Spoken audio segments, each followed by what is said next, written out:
Hello everyone, I'm Captain Logan and this is Superhero Rewind. Ba, ba, ba, ba-da-da-da, ba, ba, ba-da-da-da, ba, ba, ba-da-da-da.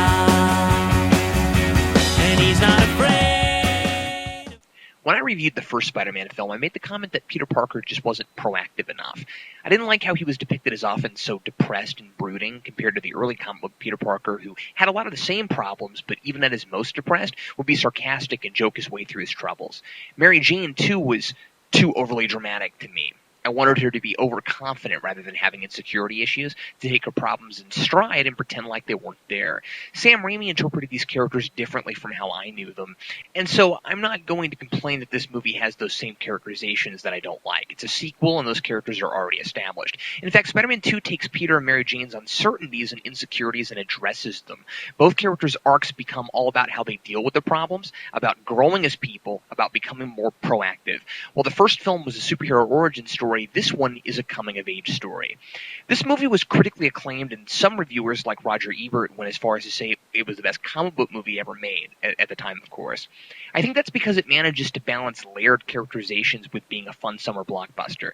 This is really well illustrated with the opening scene. Peter Parker is struggling to keep his pizza delivery job at a place that apparently has almost no drinks available except for Dr. Pepper because he keeps showing up late to work. His boss tells him he has a customer who's been waiting for 20 minutes for their order, and if he doesn't get it there in like 8 minutes, he's fired. This instantly tells us that Peter is having a hard time managing his dual identity. Being Spider-Man isn't giving him enough time to keep up with his regular life. But at the same time, we get to see him web-swinging through New York with a stack of pizzas. We hear a guy jump to the conclusion that Spider-Man stole the pizzas, and we see a guy trying to eat some of the pizza after Spider-Man has to leave it on a ledge for a minute. This is how a fun superhero blockbuster should work. The fun action scenes tell us something about the character and further the narrative. It also impressed a lot of reviewers for creating such a likable villain in Dr. Octopus. That's the film's most common praise, and I completely agree. The movie doesn't fall back on a revenge plot or a generic world domination plot.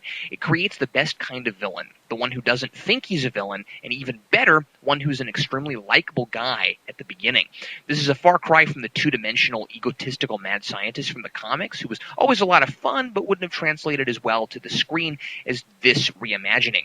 He's a legitimate scientist doing a huge fusion experiment trying to harness sunlight power to create cheap, renewable energy.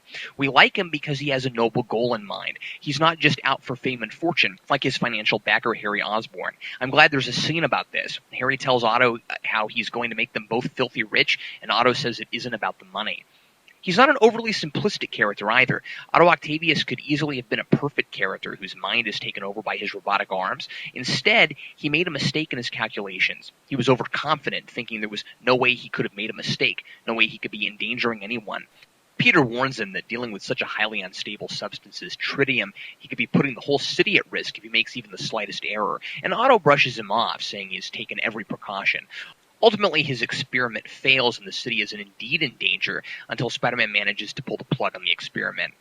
After the inhibitor chip is destroyed, the AI and the robotic arms influence him to try his experiment again, but as we see in the end, he actually has the ability to control them if he really wants to. He's a real character, not just a two-dimensional one who's possessed by an artificial intelligence that makes him do evil things. What happens after he starts listening to the robotic arms is his fault. His selfish desire to finish his work and to make up for losing his wife lead him to do terrible things, which by the end, he's made to pay for it.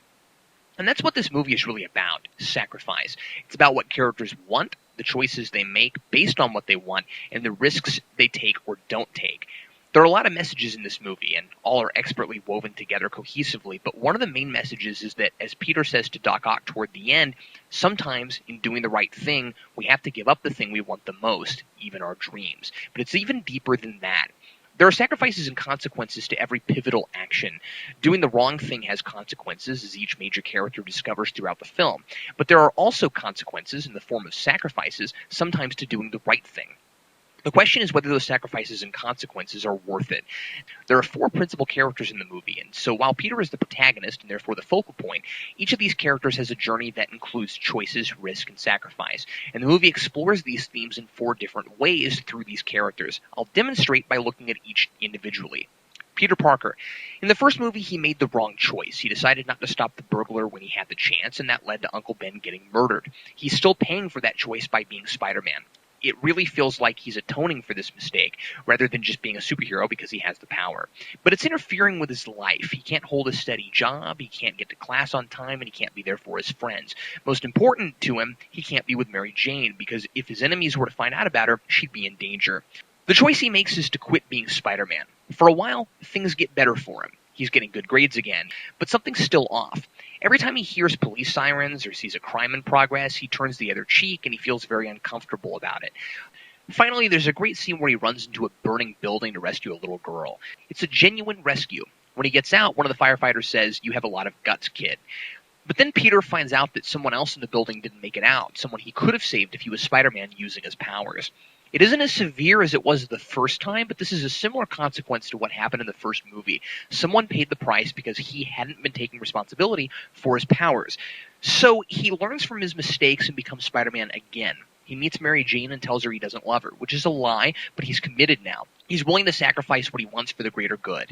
Earlier on in the film, I find him to be ultra-depressed, brooding, and kind of whiny. But by the end, I realize this is all part of his character arc. He has to overcome his insecurities and meet his problems head-on, rather than trying to run from them. It takes time to get there, but once he does, he's made very sympathetic and a real hero. And as a result, he's allowed to have what he wants, a relationship with Mary Jane. Mary Jane, again like Peter, I find her to be pretty unsympathetic throughout a lot of the movie, but she makes up for it at the end by finally making the right choice. Now, her art can be interpreted in a couple of different ways. When I first saw this, I thought she was being just superficial, getting angry with Peter for not showing up to her play and everything. I kept thinking, give the guy a break. I mean, even outside of being Spider-Man, he has a lot of good excuses. New York traffic alone should get you a free pass most of the time. Sometimes I feel like she's just being kind of mean to him. But then I thought about how the first movie ended. How when she kissed Peter, she seemed to recognize that he was Spider-Man, and I realized that this is her mistake. Peter's was to stop being Spider-Man, and hers is to pretend like she doesn't know he's Spider-Man. And by the way, there's a lot of evidence in this movie that she's known the whole time, like when she tries the upside-down kiss with John Jameson, and of course at the end, when she tells Peter she thinks she's always known. She's got to realize then that he's too late to stuff and won't commit to a relationship with her because he's Spider-Man. A, that makes him stupidly busy, and B, he doesn't want to put her in danger. So why does she behave like this? Instead of marrying another guy, why not just tell him she knows? I think it's because she's conflicted. She's selfish, but she's trying not to be. She wants him to stop being Spider-Man so they can be together, or to just be with her regardless of the fact that he's Spider-Man. But she also wants to respect his decision not to endanger her. So like Peter, she spends a lot of the movie being indecisive, and she ends up taking a lot of her frustrations out on him. By the end, she too becomes pretty sympathetic and completes her character arc by doing the redeemable thing. Once Peter sees that she knows he's Spider-Man, and after he tells her why they can't be together, she makes the proactive choice to be with him anyway. Granted, it's a little crappy of her to leave John at the altar, so if you want to take away sympathetic points for that, I'll give you that one. But I like that she takes a risk to give she and Peter what they both want, a shot at happiness together. Peter tells her again they can't be together because she'd be in danger, and she says that that's not his choice to make. If she decides to be with him and something happens to her, the responsibility isn't on Peter. She takes some of that weight off his shoulders, and I love it when she says, "Isn't it time someone saved you for a change?" She redeems herself while simultaneously rewarding Peter for making the right choice. Otto Octavius. Now, he's the tragic character who has to redeem himself by making the ultimate sacrifice. And it seems like the greater the crime here, the greater the price. Peter almost makes the same mistake twice, refusing to be the hero, but he does the right thing just in time. Octavius' sin isn't one of indecision, it's one of doing the wrong thing and then trying to fix it by doing the same wrong thing again. He knows the fusion experiment is unstable, but he tries it again anyway. And he does all kinds of terrible things along the way. He robs a bank, he kidnaps Aunt May, he kidnaps Mary Jane, he puts a whole train full of people in danger, and then he puts the whole city in danger by doing a bigger version of the first experiment that was already dangerous. Before it's too late, Peter makes him realize the madness of his choice, and he gains redemption by sacrificing his life to save the city. A lot of times the villain in a superhero movie seems to just die because he's the villain, but here there's a great reason for it. I love the dichotomy between Spider-Man and Doc Ock. Spider-Man realizes his mistake and accepts the sacrifices he has to make. Doc Ock has lost his wife and his career and refuses to accept those sacrifices, so he continues down the same path. Spider-Man reverses course and saves himself, while Doc Ock continues on a treacherous course and dooms himself. But he still remains a sympathetic yet tragic character by finally owning up to his mistakes at the end and dying with courage and integrity. He says, "I will not die a monster." Harry Osborn. He's the entire opposite of Spider-Man. While Doc Ock has a tragic sacrifice and changes at the last minute, Harry refuses to change no matter what happens. He wants Spider-Man to pay for his father's murder. He doesn't care what exactly happened, regardless of the evidence. But he's so obsessed with becoming his father now that Norman is gone, he feels like he has to avenge him. His father never paid much attention to him, and Harry certainly has a lot of bent-up emotions about that. But I think that's why he acts so irrationally. He could never measure up to his father, and now that Norman is gone, he's still trying to impress him. And even though he does a lot of stuff that doesn't really make a lot of sense, remember how he was acting in the first movie, treating Mary Jane like an object of status, yelling at her when Norman freaked out at Thanksgiving, and saying he hopes to be half the man his father is? He was never entirely living in the real world. Here, Spider-Man saves his life, and after that, Harry is more intent on seeing him pay. So by the end, this path leads him to the only place it can, the lair of the Green Goblin, and he's set up to become a supervillain. Now, if you've seen Spider-Man 3, you know how this all plays out, so I'm not going to comment on the ultimate end of this character arc, because it's not really over. But for the sake of this film, he represents the irredeemable, the character who never makes the right choice, even after given ample chances to do so. And he makes sacrifices, too. He sacrifices his friends, and by the end, when he's talking with his dead father in a mirror, I'd say he sacrifices his sanity. And each character has a voice of reason. It's up to them to decide what to do with what that voice says. Peter's voice of reason is his Aunt May, who is proud of him for making the difficult choice of telling her what really happened the night Uncle Ben was killed. And the scene where he describes this is very tense and very beautiful. And I love Rosemary Harris's performance. She's just brilliant all the way through this movie, and it's great that she gets so much screen time. She encourages Peter to do the difficult thing, the right thing, even if it means sacrificing his dreams.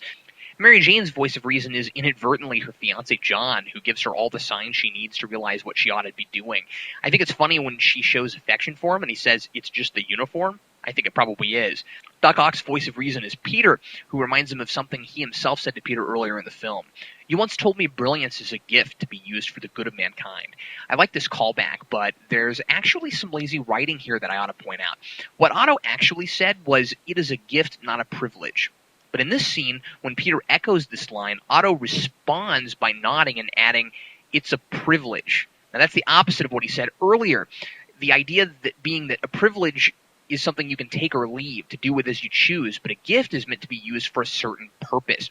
It's Ock's own version of with great power comes great responsibility. And finally, Harry's voice of reason is also Peter, who says things like, there are more important things happening here than you and me. At least Harry has the sense to tell Peter where Mary Jane is so he can save her, but even after he knows his best friend is Spider-Man, he still won't listen to what he has to say. And I focus mostly on the character stuff because I think there's a lot of interesting territory to explore there, and I haven't talked much about the fun comic book stuff. Jonah is even funnier and gets to do more than he did in the last movie. He gets fun bits like when Brant says his wife has lost her wallet, and he says, thanks for the good news. I love how he starts to admit Spider-Man's a hero until he steals his suit back from Jonah. I love that Aunt May is involved in an action scene, then she gets to smack Ock in the face, and I love the gag of her trying not to fall to her death when there's a ledge right underneath her feet. All the comic beats work, and they help keep the movie bright while Peter is dealing with all these depressing problems. There is some lazy writing here and there. I understand what they're trying to do with Harry, but I do wish there were more things to incriminate Spider-Man in his mind. Other things he did maybe in this movie than just being with his father's dead body in the first one. It's really hard to see Harry as anything but loony when he hates Spider-Man more after Spider-Man rescues him. Mary Jane really is too hard on Peter sometimes, even if she does know he's Spider-Man, but then again, Peter could try a little harder too. I mean, he missed one performance. What was stopping him from going the next night? Money? I mean, he's got a pal who's loaded and hasn't quite disowned him yet.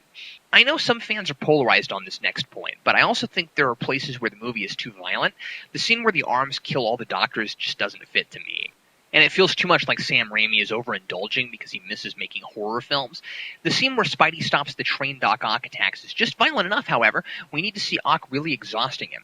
I think that's one of the best action scenes in a superhero movie, by the way. And the people of New York getting this moment where they get to see him without his mask, where he can really see their gratitude and how they look up to him, seems to make all of his sacrifices worthwhile. And I don't like the subplot of him losing his powers. I think it's a little too obvious of a metaphor. It just doesn't make any practical sense. Why would his power stop working just because he's insecure and uncertain? I like the metaphor that he can't be Spider-Man unless he's committed to it, but it could have been done in a more subtle way. I would have liked it if his powers were flaking out while he was insecure, but then there was some scientific explanation for it also. Maybe he goes to Dr. Connors and figures this out. This was never exactly the Spider-Man I wanted, but this film has a lot of great ideas and really explores a lot of facets of humanity. Identity, choice, risk, sacrifice, heroism, etc. I'm giving it a 3.5 out of 4. Ba, ba,